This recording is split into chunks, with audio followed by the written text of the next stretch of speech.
Level 1. The Favor Kill. You're not a hitman, not yet. You're just a guy who owes someone a very big favor.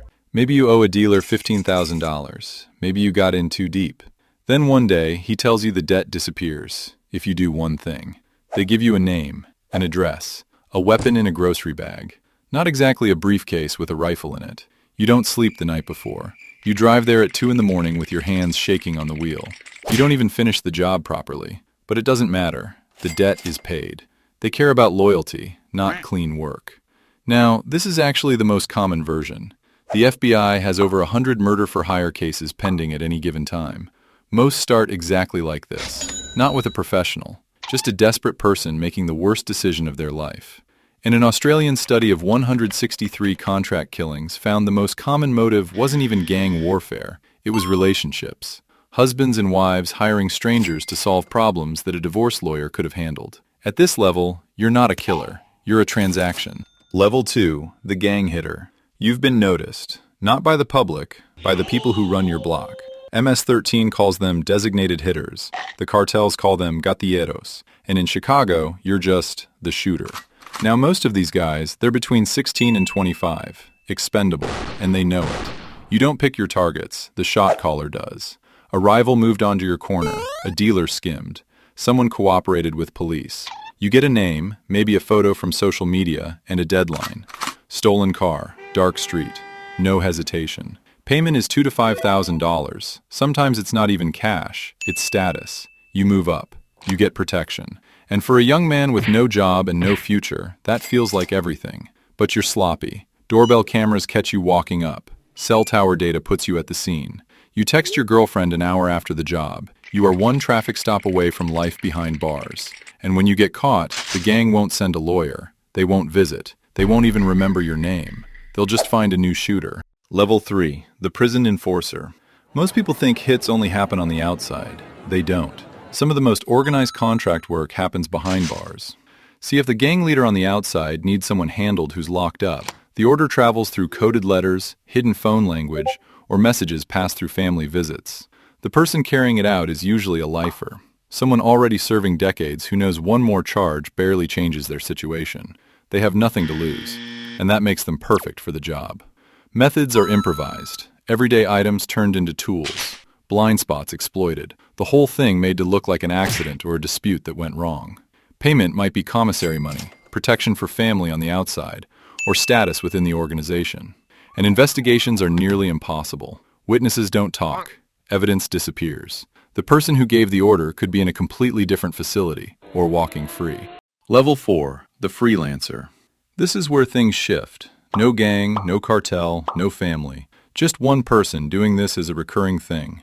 Think of it like the worst small business ever. One person, a burner phone, and a cash payment. No hierarchy, no organization where someone flips and brings down the whole network. And that's exactly what makes them harder to catch. But the people hiring them are amateurs. Googling things on their home computer, sending payments through traceable apps, confiding in friends who later become witnesses. Basically doing everything except posting it on social media. The going rate is $10,000 to $50,000 depending on the risk. But every new client could be an undercover agent. Every job could be a setup. And unlike a gang member with an organization behind him, when a freelancer gets caught, he's completely alone. Level 5. The Sicario. Up until now, every level has been amateur hour. This is where it becomes a full profession, not a side job, not a favor, a career, with training camps and everything. The word comes from Latin. The Sicari were ancient zealots who carried out operations against Roman collaborators. Today, it means one thing. You work for a cartel. Los Zetas wrote the playbook. Gulf cartel boss Osiel Cardenas recruited Arturo Guzman de Sena, codename Z1, straight out of Mexico's elite GAFE Special Forces. He pulled more than 30 soldiers with him. Counterinsurgency, surveillance. Some trained at Fort Bragg by U.S. Special Forces. They just switched employers for 10 times the pay. You go through training camps lasting 2 to 3 months. You learn weapons, movement, endurance. You operate in teams of 4 to 12 with military-grade equipment. And when the organization points at someone, a rival, an official, a journalist, you go to work. A study of 33 sicarios found 2 types, gang recruits and defected military. Both understood the same thing. This job has an expiration date. No retirement, no gold watch. When you stop being useful, you become a target yourself. Level 6. The Mafia Hitman. This is the version Hollywood made famous. And for once, the movies aren't far off. If you're a Mafia Hitman, you don't walk around looking like one. That's the whole point. You're an earner first. Legitimate businesses, a family, church on Sundays. You look like someone's uncle at a barbecue. Nobody looks at you twice. The work is strictly business. Never personal, never emotional, never public. Unless it's meant to send a message. Murder Inc. operated this way, handling an estimated 400 to 1,000 contracts in the 1930s and 40s. Kuklinski claimed over 100. Gravano confessed to 19 before witness protection. These weren't crimes of passion. They were appointments. Compensation runs $50,000 to $200,000 per contract. But the real payment isn't cash. It's position. Every successful job moves you up.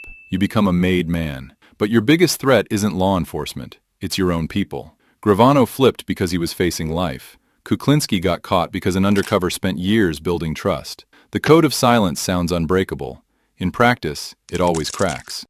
Level 7. The Dark Web Client. You'd think the internet would have changed this game. It did, just not the way anyone expected. Sites like Besa Mafia took Bitcoin payments from people who genuinely wanted someone gone. They paid $5,000 to $12,000 per order. The site collected over $400,000. It fulfilled 0 contracts. Every single one was a scam. $400,000 and not one job completed. That's a better profit margin than most tech startups. But the customers were real. A database breach exposed 175 active requests. The FBI traced one to Stephen Allwine, a church elder in Minnesota. When the site didn't deliver, he took matters into his own hands. Life without parole. And then there's rentahitman.com, a satirical website that has received hundreds of genuine inquiries. Multiple people were convicted from messages they submitted. They didn't realize it was a joke. The website did. Level 8. The Ghost. This is the myth. The legend that probably doesn't exist, but it's so powerful it deserves its own rank. Multiple identities, offshore accounts, moving through countries without a trace. $1 million a job. Never caught. Sounds incredible. That's because it is. Law enforcement has spent decades searching for proof this tier exists. They found almost nothing. What they have found are individuals who operated independently for a time, before eventually getting caught. Every single one. And the reason is simple. You'd need weapons in foreign countries without contacts, surveillance without infrastructure, false identities that survive border checks. Every step requires a support network. And the moment you have one, you have a vulnerability. The Ghost isn't a real rank. It's the story criminals tell themselves to believe the game can be won. It can't. Level 9. The State-Sponsored Operative. You don't have a criminal record. You have a government pension, and an entire nation making sure you never get caught. In 2010, 26 Mossad operatives traveled to Dubai on forged passports from 6 different countries. 4 entered a hotel room while the target was out. When he returned, the job was done. The entire team left the country within 24 hours. Hotel staff didn't find out until the next day. 26 people, 6 countries, 0 traces. Russia used a radioactive substance against Alexander Litvinenko in a London tea shop in 2006. In 2018, a nerve agent was deployed on a quiet street in Salisbury, a military-grade substance in a suburban neighborhood. That same year, a Saudi team carried out an operation inside their own consulate in Istanbul against Jamal Khashoggi. At this level, you don't worry about prison. You worry about geopolitics. Your work doesn't make local news. It makes the UN Security Council agenda. This is the ceiling. The only level where the system itself is your employer, your shield, and if something goes wrong, the first one to deny you ever existed.